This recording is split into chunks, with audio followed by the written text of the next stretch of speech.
یہاں تک ہم نے دیکھا ہے. اچھا, غیبت گوئی میں ایک خاص کریکٹر ہے جس کا بہت عمل دخل ہے ازرو بائبل. غیبت گو میں ایک خاص کریکٹر ہے, پتہ کس کا؟ جوان بیواؤں کا. جوان بیوہ, اس کے بارے میں بائبل میں لکھا ہے. جوان بیوہ, جب جوان لڑکیاں بیوہ ہو جاتی ہیں تو قامت کو ہے کون؟ تو کیا کرنا ہے؟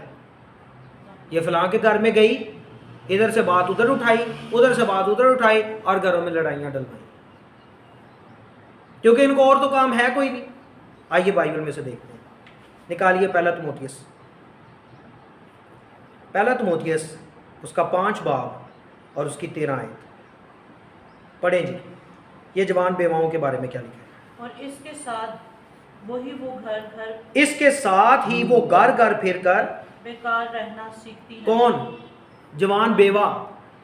یہ گھر گھر اب پھرنا ہے یہ سیکھ جاتی ہے کیونکہ ان کو کوئی کام ہے کوئی, اور صرف بیکار ہی نہیں رہتی بلکہ بک بک کرتی رہتی ہیں. یہ چغلیاں کرتی رہتی ہیں, یہ غیبت گوئی کرتی رہتی ہیں, توڑ مڑوڑ کے باتیں سناتی ہیں. لے فلاں نے تو تیرے بارے یہ گل کی تھی. تو پھر اور اوروں کے کام میں دخل, یہ اوروں کے کام میں دخل بھی دیتی ہیں اور ناشائستہ باتیں کہتی ہیں. تو پولس اس کا سلوشن بتا رہے ہیں جوان بیواؤں کو کیا کرنا چاہیے جی. بس میں یہ چاہتا ہوں جوان بیوائیں بیاہ کریں, ان کے اولاد ہو, گھر کا انتظام کریں. تو یہاں پہ اس کا مطلب یہ ہے کہ پولس رسول کہنا یہ چاہ رہے ہیں ان کو کہ جوان بیوائیں مصروف رہیں, ان کا شوہر ہو, ان کی بیوی, ان کے بچے ہوں, ان کی فیملی ہو, تاکہ یہ اپنے کام سے لگیا رہے اور یہ دوسروں کے گھر نہ خراب کرے.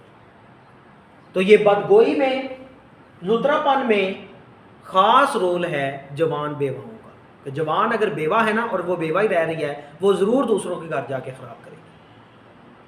تو عزیزو, ہماری نظر میں کبھی بھی ایسا کوئی سین آئے تو آپ نے ضرور دوسروں کو گائیڈ کرنا ہے کہ اچھا ہے کہ ایسی بیٹی یا ایسی بہن کی شادی کر دو, بجائے کہ وہ دوسروں کے کاموں میں دخل دے. اور بہت دفعہ ایسا ہوتا ہے کسی کے گھر میں نہیں جاتی, وہ اپنے ماں باپ کے گھر میں جب لڑکی واپس آ جاتی ہے وہ اپنے گھر میں وہ جو ہے مسائل کھڑے کری رکھتی ہے. بھائی کا کبھی مسئلہ, اس کو بھائی کو اس کی بیوی کے ساتھ اس نے نہیں ریلیشن ٹھیک رہنے دینا, کبھی ماں باپ کو نہیں رہنے دینا, یعنی کسی نہ کسی کا اس نے تعلق خراب رکھنا ہے. کیوں؟ اس کو کوئی کام ہی کوئی نہیں, اس کی کوئی ذمہ داری نہیں ہے, اب نہ اس کے بچے ہیں نہ اس کا شوہر ہے, وہ کسی کے مطابق ہے ہی نہیں. تو وہ کیا کرے گی؟ وہ بد گوئی کرے گی, وہ صرف غیبت کا باعث بنے گی. اس لیے ہم نے دوسروں کو یہ گائیڈ کرنا ہے کہ اگر کوئی ایسی بہن ہو, جوان ہو, خدا نہ کرے وہ بیوہ ہو جائے, تو اس کے لیے بہترین طریقہ یہ ہے, پولس کہتا ہے میں چاہتا ہوں وہ شادی کر لے, اس کی اولاد ہو, اس کا شوہر ہو, تاکہ وہ اپنے گھر کی ذمہ داری. آپ کو سمجھ آ رہا ہے جی؟ بالکل یہ آسان بات ہے. پھر اس کی ایک اور پوائنٹ ہے اس کا, وہ ہے نکتہ چینی.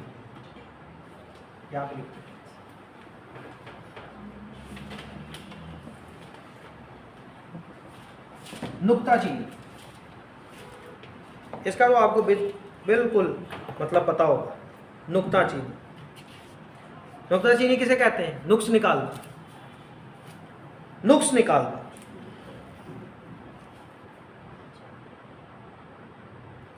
آئیے اس کے بارے میں حوالہ دیکھتے ہیں بائبل مقدس میں سے. متی کی انجیل, متی کی انجیل اس کا 7 باب اور اس کی پہلی 2 آیات میں خداوند یسوع نے اس کے بارے میں بتایا ہے. عیب جوئی نہ کرو, عیب جوئی نہ کرو, کہ تمہاری بھی عیب جوئی نہ کی جائے. نقص نہ نکالو, تمہارے بھی نقص نہیں نکالے جائیں گے. سمپل بات ہے. اچھا, کوئی ایسا بندہ ہے جو کامل ہو جس میں نقص نہ ہو؟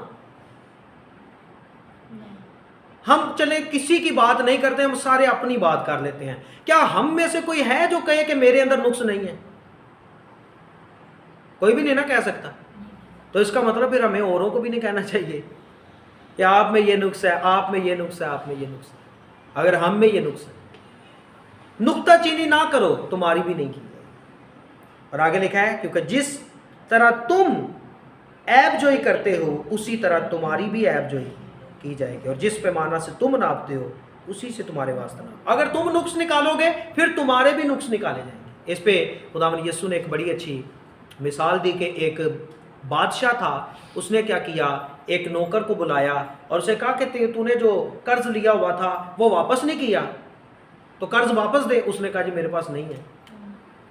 بادشاہ نے کہا جی میں تو قرض وصول کروں گا، اس کو قید میں ڈال دو۔ اس نے معافی مانگی، بادشاہ سے مہلت لی، بادشاہ کو ترس آیا، بادشاہ نے چھوڑ دیا۔ اس نے آگے کسی اور سے کو قرض دیا ہوا تھا، اس نے اس سے طلب کیا تو اس نے بھی کہا میرے پاس نہیں۔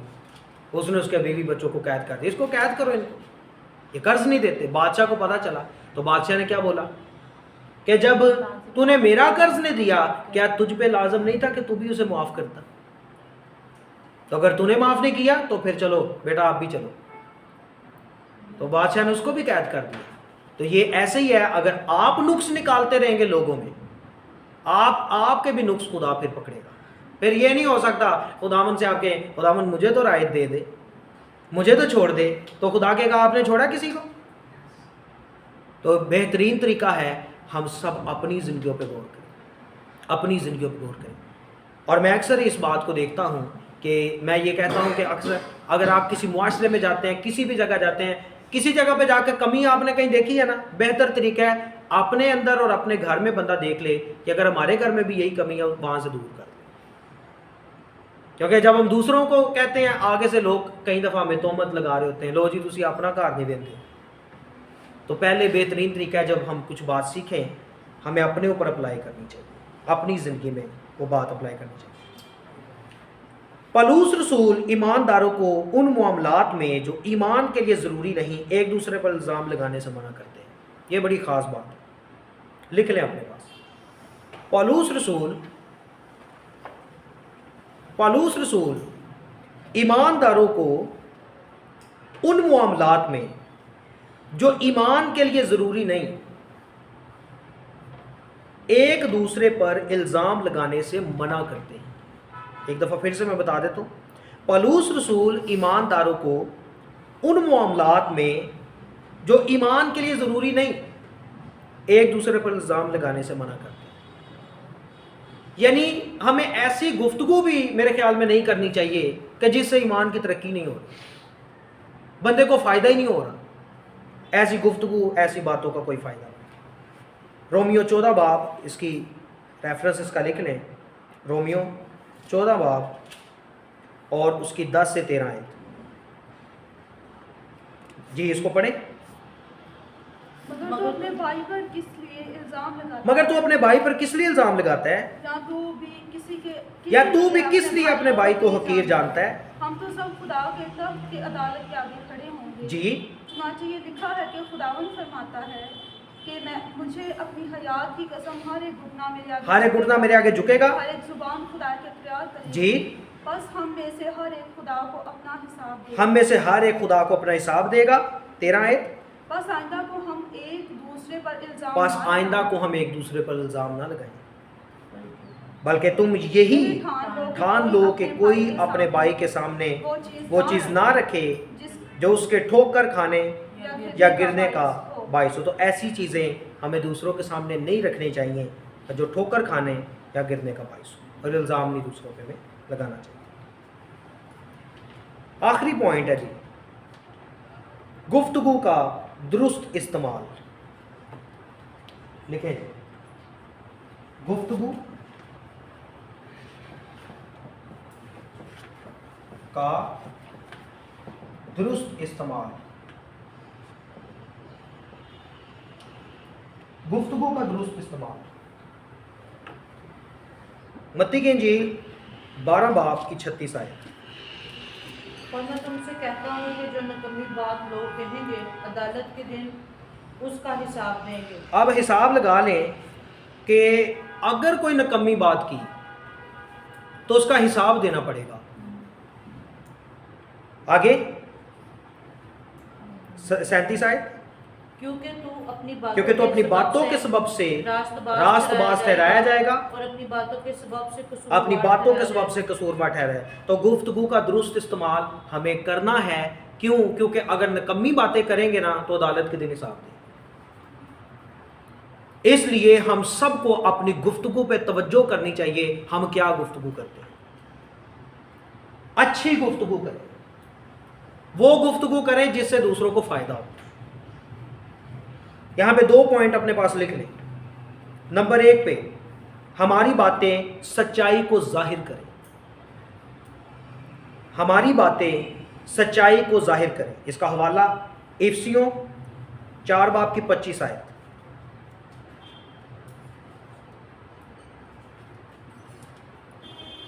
جی ہماری باتیں سچائی کو ظاہر کریں. افسیوں 4 باب کی 25 آیت.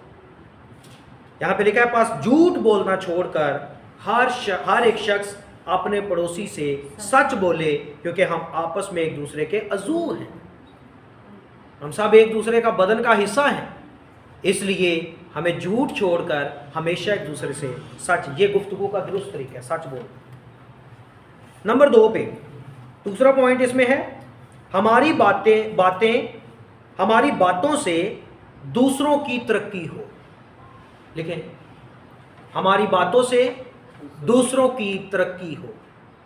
اس کا حوالہ ہے افسیوں 4 باب کی 29 آیت. اسی کے نیچے باتیں وہ کرنی ہے جس سے ترقی ہو. کوئی گندی بات تمہارے منہ سے نہ نکلے بلکہ وہی جو ضرورت کے موافق ترقی کے لیے اچھی ہو تاکہ اس سے سننے والوں پر فضل ہو. ایسی باتیں کرنی ہے جو ترقی کے لیے اچھی ہیں, جو سننے والے کے لیے فضل کا باعث بنے. ہم اکثر کسی کے گھر جاتے ہیں تو پہلا ہمارا ٹاپک اچھا فلاں کار چینج ہوا ہے, پتہ ہے پہلا ٹاپک ہمارے لیے پہلا ٹاپک ہی ایپ جوئی سے شروع ہوتا ہے. تو اگلے نے بھی میں نے کئی دفعہ دیکھا ہے ان کو پتہ بھی ہو تو آگے سے چپ کر نہیں مینوں تو نہیں پتا, تسی ذرا دسو تو صحیح کی ہوئے. تو جس نے بتانا ہے وہ بھی ہے کیا ہے, وہ بھی غیبت گو ہے, وہ بھی باتیں توڑ مروڑ کر بیان کرے گا. تو فائدہ دونوں کو ہی نہیں ہے. ایسی گفتگو کا کوئی فائدہ نہیں ہوتا اور ایسی گفتگو کرنی بھی نہیں چاہیے. لیکن کوئی گندی بات تمہارے منہ سے نہ نکلے. کیسی باتیں کرو جو ضرورت کے موافق ترقی کے لیے اچھی ہے, جس سے آپ کو پتہ چلے کہ اگر یہ بات میں سناؤں گا اس سے لوگوں کا فائدہ ہوگا, اپلفٹ ہوں گے لوگ. اور یہ ہوتی پتہ کیسے ہوتی ہیں؟ لیکن جو دل میں بھرا ہے وہی منہ پر آتا ہے. جب دل میں آپ نے غیبت کی باتیں بھری ہوئی ہیں, محلوں کی خبریں بھری ہوئی ہیں, تو جس کے گھر جائیں گے محلے کی خبر ہی آپ سنائیں گے, آپ کلام تو نہیں سنا سکتے. میں کوشش کرتا ہوں ہمیشہ جب کہیں بھی اکٹھے ہوں خدا کی کوئی بات سنائی جائے, خدا نے کوئی بات دی ہے وہ سنائی جائے, وہ شیئر کی جائے لوگوں کے ساتھ. آج خدا نے دعا میں یہ بات دی, آج یہ بات سیکھی, آج بائبل سٹڈی کی ہے, آج یہ بات سیکھی. ایسے ہمیں گفتگو لوگوں سے کرنی چاہیے, نہ کہ گھروں کی خبریں پہنچائیں کہ ایک گھر سے دوسرے گھر میں. ایک اور اس کا ریفرنس ہے اسی کا, پہلا تھسلونیکیوں 4 باب کی 18 ہے.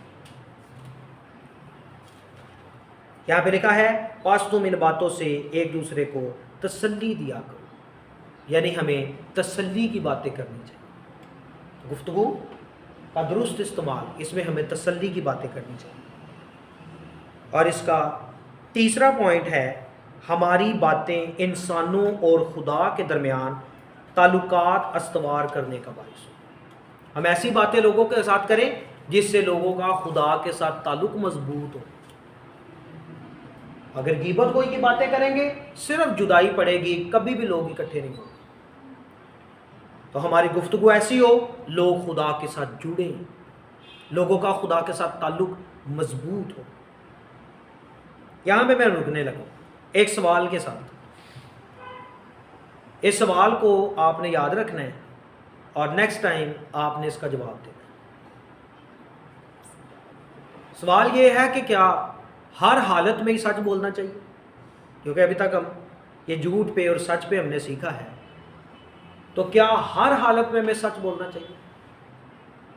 اگلی بات بھی میں بتا دیتا ہوں کہ اگر آپ کے مائنڈ میں یہ آ رہا ہے کہ ہر حالت میں سچ بولنا چاہیے, تو راہ فاشا نے جو جھوٹ بولا اور جو جاسوس آئے تھے ان کو چھپا دیا, کیا اس نے ٹھیک کیا یا نہیں کیا؟ اس کو بھی آپ نے مد نظر رکھنا اور پھر بتانا ہے کہ کیا یہ سچ بولنا ہی ہمیشہ ٹھیک ہے یا ہم جھوٹ بھی بول سکتے ہیں کسی کنڈیشن میں. تو یہ مجھے پتہ ہے کہ اتنا آسان بات نہیں ہے، اس کو آپ نے خود اسٹڈی کرنا ہے اور نیکسٹ ٹائم آپ نے اس کا جواب مجھے دینا. ٹھیک ہے جی. خداوند مجھے اور آپ کو آج کے اس پاک کلام کے وسیلہ سے برکت دے.